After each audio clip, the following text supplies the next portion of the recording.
So everybody, here's the update to it's the next day. You're looking at the replacement transmission. The drive went good. This one should be good. Now there was a couple other issues, and I'll get to that in a minute. But this should be going in this weekend. Obviously, I'm going to clean it before it goes in.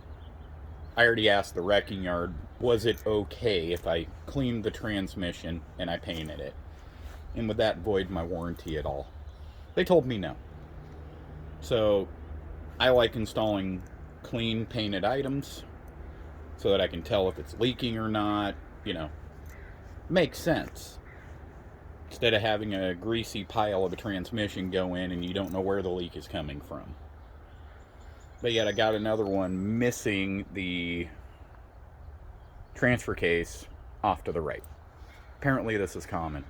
So we're going to move over to the other transmission and I'm going to explain what's going on. So here's the other transmission. As you can see, I cleaned and painted it. Their marks on the transmission are clearly visible, which right here, that's their mark, that's their mark, and the serial numbers here and here were taped over. Apparently, this alters the transmission and damages it. I disagree. When I went to return the transmission, the owner flipped out completely, yelling at me, saying many cuss words my way, saying how much of a piece of I was, how much of an idiot I was, and that when I pulled the converter out and I poured the fluid into my hand to show him, he goes, "Oh yeah, that transmission's bad, but I can't resell it now because you painted it." I stopped him. I said, "Wait a minute. You just admitted that the transmission's bad, and because that I painted it, that you can't resell it?" He goes, "Exactly. I'll just sell it to somebody else." And I went, "Whoa, really?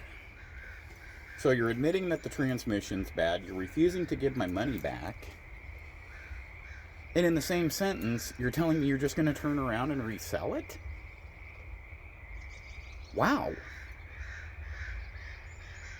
Then he started yelling at me, telling me to get the F out, refusing to give me my receipt back. And as I was standing there, a couple customers behind me pretty much walked out, hearing what was going on. One customer was getting ready to buy a motor. He walked out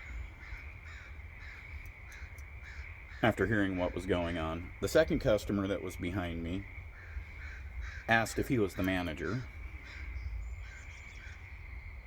and the guy goes, "Yeah." He goes, "So you're telling me if I clean and paint it, you're gonna not warranty anything?" And he told him, "Yep." His response, I kind of laughed about it, was, "So I'm gonna spend $2,000, and if I got a bad motor or a bad transmission, you're not gonna warranty it?" He goes, as the guy walks right out. I'm not going to give up the name of the company, but I'm just putting this out there to everybody.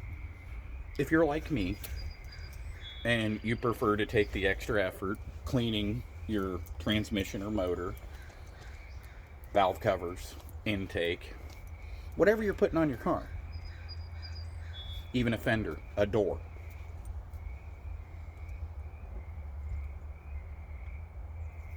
just make sure that you ask them, "Are you going to void my warranty if I clean and paint it?" Because to do this job, it's 8 hours. I had bought, which I still have, I have new torque converter seal, new axle seals, new input output speed sensors, new crank sensor, filter and pan gasket. I've got all of that. Because I'm doing the job the right way the first time. So just take this as a PSA. I'm out money on that transmission.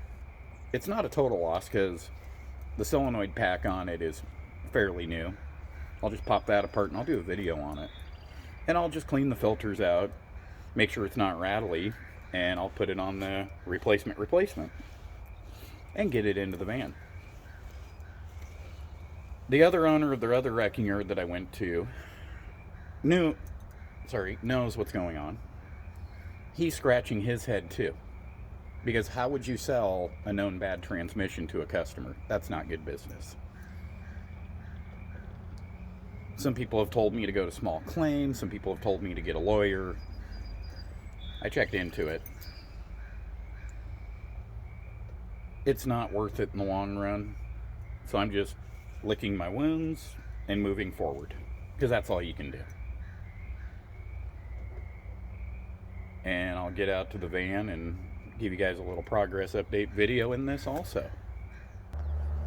So here we go. This is how it sits.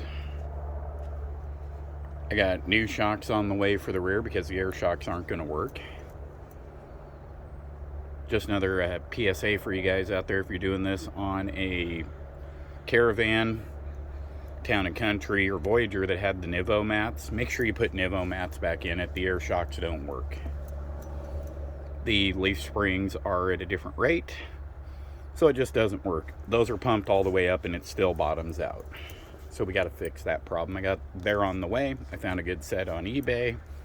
Brand new old stock. But this is definitely going to be a fun year of off-roading the minivan, going on gambler events. Some of you have commented of why not save the green one. Well, I like this better. This has more opportunities for growth and more fun.